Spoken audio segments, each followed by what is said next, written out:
Welcome back to another episode of Nerd Tune and a Movie Podcast. I am your host, Nerdpool Prime. Thank you so much for joining me. I do apologize for not having an episode for you last week. I did record it, but apparently the audio just didn't want to work, and we had a lot of issues. So I just scrapped it and moved on. I was going to talk about some awesome stuff. I talked about how we're in Pascal Mania and all my thoughts about the Mandalorian, but alas, here we are. But first, before we do anything else, I have to talk about the sad occurrence that happened this weekend in New York. Jonathan Majors was arrested and in a assault on a female in New York. As of right now, he has been arrested and released from custody. But remember, the way this works is everything has its due process. Jonathan Majors and his people have stated that he's done nothing wrong, and then they're looking forward to clearing his name. So before we go and just cancel this man, remember there is a due process.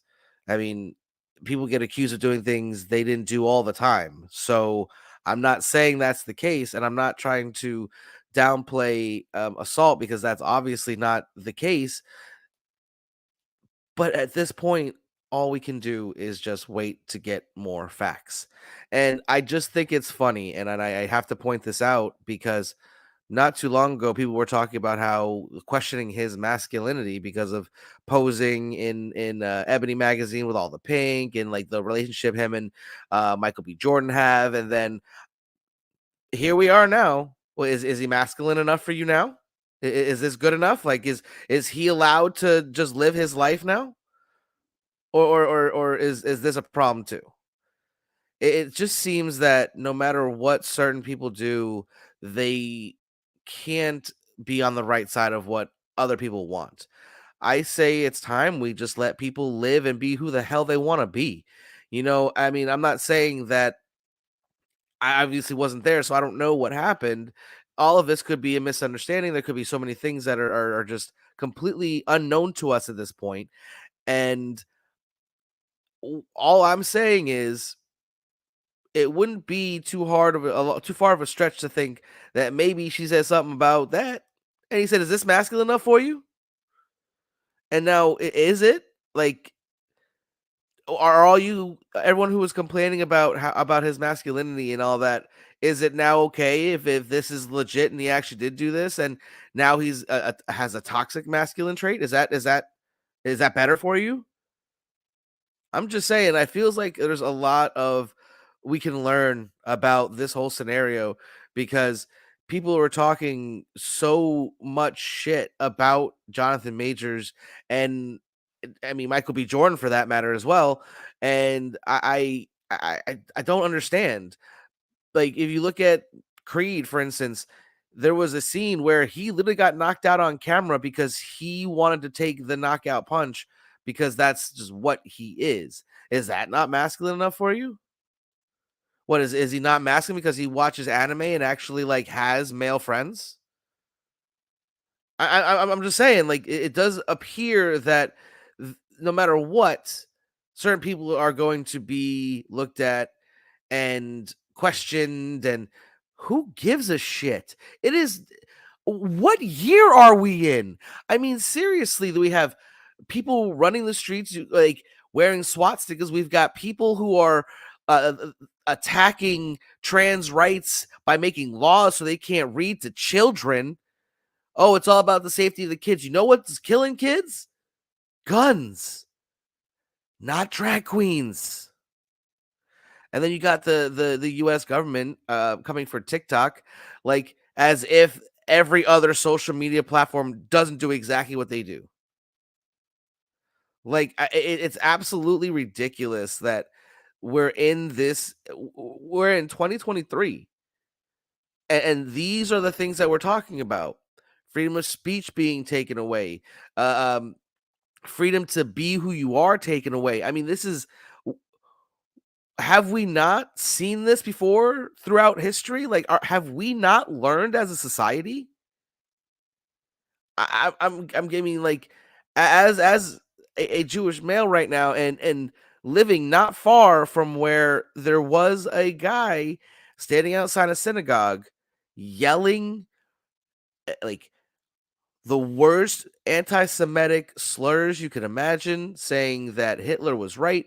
I mean, like, I live miles away from from where that happened in this day and age, and frankly, I'm sick of it. I'm just I'm at my wit's end with it. Like, I don't understand why we can't just let people be. If it bothers you, go away. No one asked you to be a part of it. You interjected yourself into that situation. And maybe I'm interjecting myself in other situations too. That's fair enough. I'll take that. But I don't understand where everyone is coming at, I guess, sorry, not everyone, where a lot of people are coming at these issues acting like they're not an issue because it doesn't affect them. It's one thing to say I don't have a place to talk about this because it doesn't affect me, but to discredit it, act like it doesn't exist, or to even push it further, where have we what are we as a society if this is where we are now? People talk about how far we've come. Have we? I mean, have we? I think it's just been easier for certain people to hide it. And then as of late, those people have begun not to hide it and been very upfront about exactly who they are. And I think that moving forward, I really hope that we can look at ourselves at like ourselves in the mirror and go, "You're not perfect. It's okay," and move on. If a woman in drag wants to read to kids, that's okay. All right? Like, I don't understand, like, and I hate to get political because that's the last thing I try to do here. And this is not political, but some will believe it is. This is not a left or right or even an American issue or anything like that. It's about freedom of speech. I guess it is an American issue because we believe in freedom of speech. But I mean, like, I'm not, this is not a political statement. This is a desire to be who we claim to be. We are the land of the free and the home of the brave. Well, a lot of things are being infringed right now, and a lot of people are not brave enough to say a damn word. And I'm not one of those. And I don't feel very free right now after watching, and I got really off topic. I went from Jonathan Majors to this, but oh well. Watching the TikTok uh Congress, what if you want to call it that? That was a sham, and the fact that you will ask a question and then I will not. You don't have any time to answer. Sorry, move on. I'm sorry. This. Do you realize what that looks like? Do you? I mean, do you realize how bad that makes us look? We are the land of the free and the home of the brave. And like I said, at this point, it doesn't seem like too many people are very free, and I don't see too many brave people standing up right now. Now there are, and I commend you if you're one of the people who are I don't know, I say fighting back, but are not just sitting idly by and watching these transgressions go by. Anyone who's fighting in any which way, I appreciate you and congratulate you. Um, and I thank you very much. I just really wish that I really wish we could, like I said, be what we claim to be and not unfortunately what we actually are. But on a more happy note, we're gonna move on from this sad stuff, and I do hope that Jonathan Majors and all the situation gets resolved. I do hope that this is a misunderstanding, and he didn't do what he is alleged to have done. But at this point, all we know is that he was arrested, and I hope the best for the whole situation, whether it for the victim, for the victim, because it's either the victim who got assaulted or Jonathan Majors for his for the false accusations. So, I mean, at this point, I really do just hope for the victim to get the justice they deserve. That's all I can really say. And moving on, we're going to talk about next week. Next week is huge. We're going to MegaCon, baby. Second year in a row, we're attending MegaCon. I say we as if I'm Nerdtween says he is attending MegaCon. Um, I almost didn't make it. There was a very good chance at one point this week that I wasn't going to make it, but thankfully now I am. I will see everyone there Friday, Saturday, and a little bit of Sunday. So if you're going to be at MegaCon, I really hope you will come find me. I will be walking around as the shortest Casey Jones that is an adult. Because I said I was the shortest Casey Jones last year, and then legit right before I left, I saw a 2 foot, like 5-year-old Casey Jones, and I was like, "Damn it, I am not the shortest Casey Jones here anymore." So yeah, an adult in a Casey Jones, the shortest one there. That'll be me. I'm really excited. I've already booked my photo op with the unbelievable Rosario Dawson. I actually had the honor of speaking with her briefly on Instagram when she first got announced as Ahsoka, because I've been a fan of Rosario Dawson since Rent. Anyone who knows me, I'm a huge musical guy, and her performance on Rent was just absolutely like, I actually believed like she was drugged out. Like, she wasn't, obviously, but, like, I really like, she looked and acted so well that I truly believed, like, that I felt like they found some random person who was a drug addict, was like, "Hey, can you just perform for, like, this movie?" Like, she was so good. And every like, through her entire career, she's been absolutely phenomenal. I mean, she's been in some of my favorite movies, and I am just so excited to get to speak to her, even for a second during the photo op, um, because having an actress of her caliber in Star Wars is a blessing. She is the range of her acting ability is uncanny. She can go from making you cry, making you fear for your life, to laughing hysterically all in the same scene. And that is impressive. So Rosario Dawson, I cannot wait to meet you in person. And you're the only one so far that I've already booked. I'm hoping to be able to meet Charlie Hunnam and get a photo op with him as well, because I'm anyone who knows me, huge Sons of Anarchy fan. I mean, what Kurt Sutter was able to do, turning a Shakespearean play into a biker show with gun running, sex, drugs, and and rock and roll. Uh, it was phenomenal, and I love Charlie Hunnam in anything I've ever seen him in, even bad movies he's been in.